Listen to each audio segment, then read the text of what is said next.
Testing the rider's seat bones. A lot of people think that seat bones are here, but in fact they're somewhere else entirely. So we're going to demonstrate where the rider's seat bones are. So what I'd like you to do for me, Claire, is to stand right up in your stirrups. That's it. And then I want you to bend your knees and sit down a little further forward in the saddle than you're used to. That's it, and then just let go. Take your feet out of the stirrups. Put both your knees over the front of the saddle. Can you now feel your seat bones? Yes. Can you put your hand where your seat bone is? So you can feel the seat bone is right underneath. Okay, so take that one away.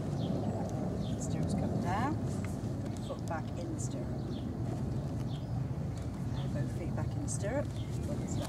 Okay, so again, Claire, if you wouldn't mind, put your hand where you can feel your seat bone. Right. So, how does that feel? Much deeper. Yeah. And you can actually feel the point. Yes, you can feel the point on which you're sitting. Much more underneath. Your pelvis much more underneath you. And also, what people may notice is that the stirrup actually looks a lot shorter now, because we've actually put Claire on her seat bone, and where she was before was nearly there, but just not quite there.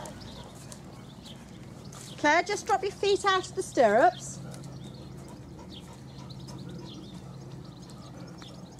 Now what I'd like you to do, Claire, is I'd like you now to exaggerate the movement so that you are, in inverted commas, following the movement of the horse. So this is more, that's it, so it's more like the rock backwards, forwards, backwards, forwards. So this is what we see very commonly, is that the rider is now moving unilaterally, backwards and forwards. But the horse does not move unilaterally, the horse moves bilaterally. So Claire, if you would, go back to your bilateral movement and allow her to move you.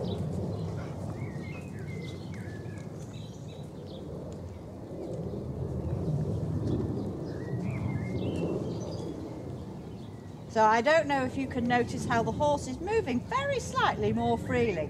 Go back to your unilateral movement, that thrusting movement. And now move back to your bilateral movement. Let her move you.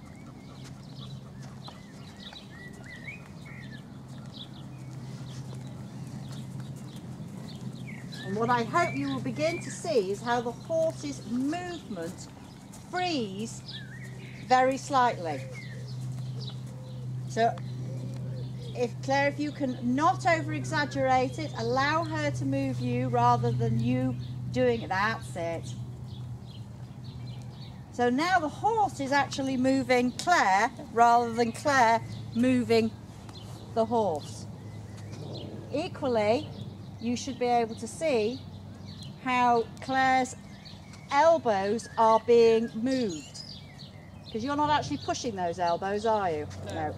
They are being moved. So what I would like you to do now for me, Claire, is push your hands where they say follow the movement of the horse. I'd like you to actively, there you are, so you can see the difference of what happens when the rider moves as opposed to being moved. So just go back now to allowing Maggie to move you.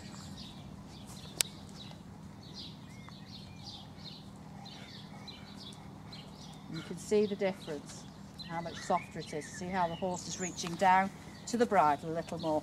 So we're really not asking very much of the horse. We're not asking for a contact. We're just allowing the horse to move within her own pace while Claire is on her seat bones.